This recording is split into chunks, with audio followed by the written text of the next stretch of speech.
आखिर ऐसा क्या है पुष्पा में कि सबको पुष्पा की तरह फायर बनना है। हाँ, उसी मूवी की बात कर रहा हूँ जो 5 दिसंबर 2024 को रिलीज हुई है, जिसकी सिर्फ और सिर्फ एडवांस टिकट बुकिंग 100 करोड़ रुपए से ज्यादा की हुई है, जो कि ये दिखाने के लिए काफी है कि लोगों का पुष्पा को लेकर कितना ज्यादा क्रेज है। पर इस क्रेज के पीछे का कारण क्या है? एक्शन मूवीज तो ढेरों आती जाती रहती हैं, लेकिन लोग इस हद तक किसी फिल्म के पीछे पागल हो ऐसा बहुत ही कम देखने को मिलता है। अगर आपको याद हो तो आखिरी बार KGF के लिए लोगों में ऐसा ही क्रेज था, लेकिन ऐसा इस मूवी में है क्या? वो है बुरा समय और तकलीफ, जो इस मूवी में हम पुष्पा को झेलते हुए देखते हैं। और कहीं ना कहीं हम भी वैसे ही तकलीफों से गुजर रहे हैं। और जैसे पुष्पा धीरे धीरे करके ऊपर आता है, कुछ ऐसा ही हम भी अपनी लाइफ में करना चाहते हैं। हर सुबह उठकर वही तकलीफों को अपने सामने वापस देखना, उन्हें वापस जीना, जिन्हें हम सालों से जीते आ रहे हैं, जिससे बाहर निकलने का कोई रास्ता नहीं दिख रहा है, पर फिर भी मन में वही विश्वास है कि हो ना हो मैं इससे बाहर जरूर निकलूंगा। पुष्पा की भी कहानी कुछ ऐसी ही है। अपनी जिंदगी में ऊपर आते समय ढेरों लोग उसे नीचे खींच रहे थे और कई लोगों को तो उसे अपना दुश्मन बनाना पड़ा।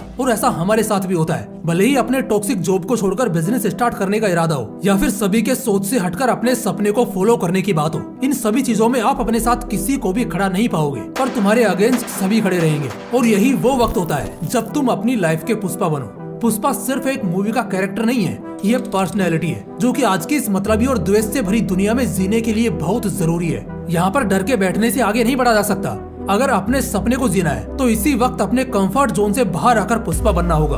इन 5 चीजों को आज ही अपनाना होगा, जो कि कोई फिजिकल हैबिट्स नहीं है, बल्कि ओवरऑल तुम्हारे कैरेक्टर को बदलने वाली चीज है, जो तुम्हारे खुद को देखने के नजरिए को इस हद तक बदल देगी, जिससे तुम्हारे मन में खुद को लेकर कोई भी हिचकिचाहट नहीं रहेगी।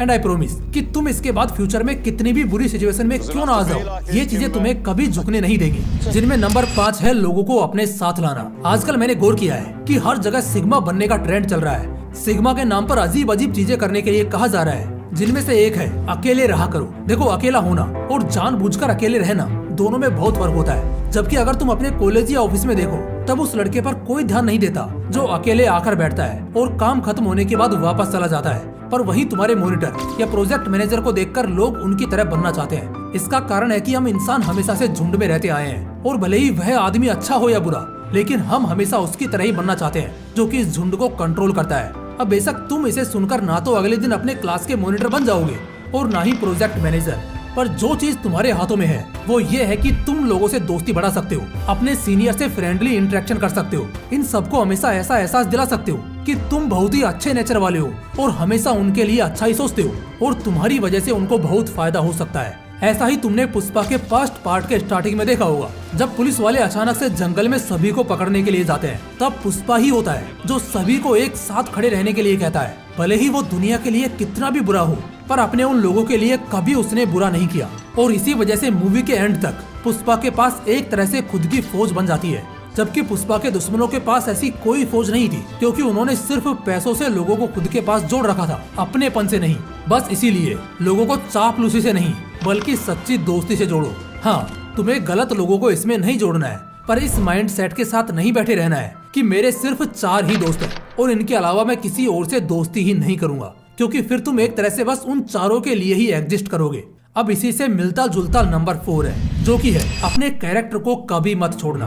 तुम जिस कैरेक्टर में हो उसी में रहने की कोशिश करो। अब इसका ये मतलब नहीं है कि तुम सबसे झगड़ा करते रहो और एंड में कहो कि मेरा तो कैरेक्टर ही झगड़ालू है। ऐसा नहीं है। अपने कैरेक्टर को समझो कि किन बातों पर तुम्हें गुस्सा आता है, कौन सी बातें तुम्हें अच्छी लगती है, तुम किस वक्त क्या सोच रहे होते हो, और यही चीजें तुम्हारे रूट प्रिंसिपल्स होते हैं, जो कि तुम्हारा यूनिक कैरेक्टर बनाती है। तुम्हें पूरी दुनिया इसी तरह से पहचानती है और एक यूनिक आइडेंटिटी देती है।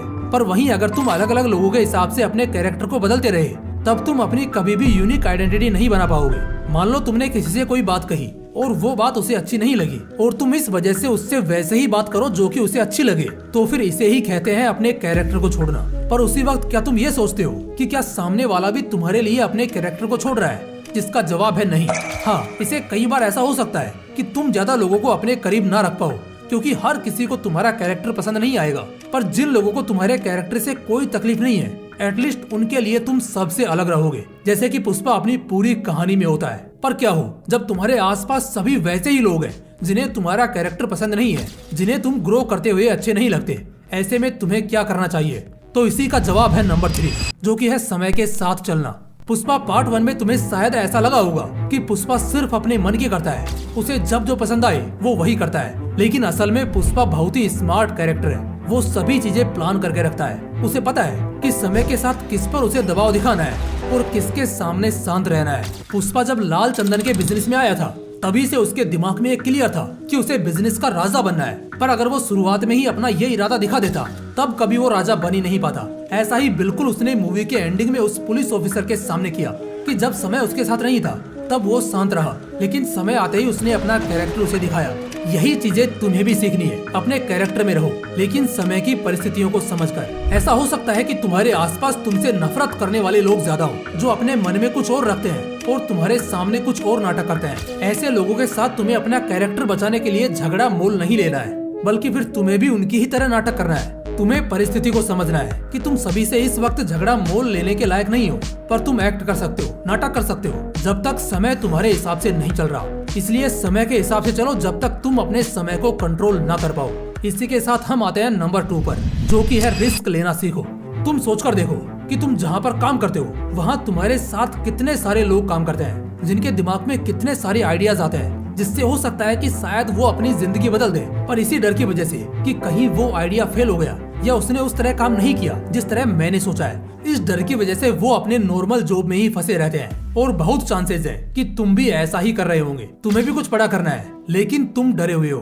अंदर का ये डर तुम्हें कभी भी डराना नहीं छोड़ेगा और इसी डर को हमेशा के लिए खत्म करना है। क्योंकि अगर तुम जरा गौर करके सोचो कि तुम्हारा बॉस भी एक वक्त पर तुम्हारी तरह ही था, एक वक्त पर वो भी कोई नॉर्मल जॉब कर रहा था और उसके मन में भी खुद का कुछ शुरू करने का आइडिया आया होगा, लेकिन अगर सिर्फ डर की वजह से वो शांत रह जाता तो आज शायद तुम्हारे बाजू में ही बैठकर काम कर रहा होता।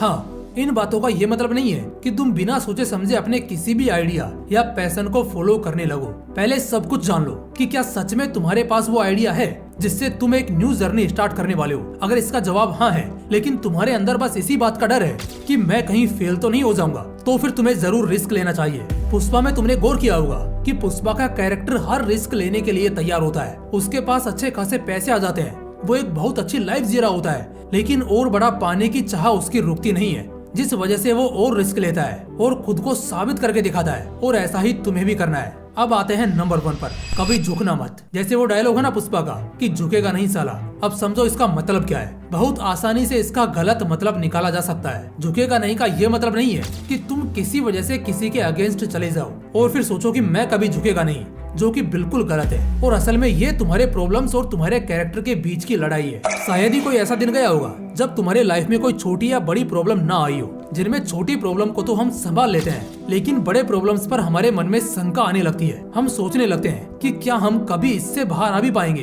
और यहीं पर तुम्हारे लिए वो झुकेगा नहीं वाला एटीट्यूड काम करेगा। तुम्हें अपने मन में एक गांठ बांधकर रख लेनी है कि तुम्हारे प्रॉब्लम्स तुम्हारे लाइफ का हिस्सा नहीं, तुम्हारे चैलेंजेस है। और तुम किसी भी हद तक टूट जाओ, तुम्हें चैलेंजेस को जीतना ही होगा, जिससे तुम्हारा आत्मविश्वास मजबूत हो कि मैंने लाइफ में इतने प्रॉब्लम्स को फेस किया है, तो फिर ये प्रॉब्लम क्या है। अगली बार जब तुम नए प्रॉब्लम्स को फेस करोगे तब तुम्हारे मन में ये आना चाहिए कि ये मेरे लिए नया चैलेंज है और मुझे इसमें हारना नहीं है, यानी कि मुझे इसके सामने झुकना नहीं है। तब अपने प्रॉब्लम्स को कहो कि मैं झुकेगा नहीं, ना कि लोगों को। पुष्पा का कैरेक्टर जो कि मूवी के बीच बीच में सेम डायलॉग बार बार कह रहा होता है, वो खुद को याद दिलाने के लिए कह रहा होता है कि ये प्रॉब्लम पिछले प्रॉब्लम से बहुत बड़ी है, लेकिन तब भी जो उसकी पर्सनैलिटी है, जो उसका कैरेक्टर है, वो उसे छोड़ेगा नहीं और कभी भी उस प्रॉब्लम के आगे झुकेगा नहीं। तो ये वो बातें हैं जो तुम्हें अपनी लाइफ का पुष्पा बनाती हैं। एक कैरेक्टर से ज्यादा तुम्हें वो लाइफ टाइम पर्सनैलिटी देती है, जो कि तुम्हें फ्यूचर के हर सिचुएशन के लिए तैयार रखेगी। और तुम ये समझ पाओगे कि ये दुनिया एक कहानी की तरह ही है, जिसमें तुम जैसा एक्ट करोगे वैसे ही बन जाओगे। तो आज के लिए बस इतना ही। मैं मिलता हूँ अगले वीडियो में, तब तक के लिए जय हिंद, जय श्री कृष्णा।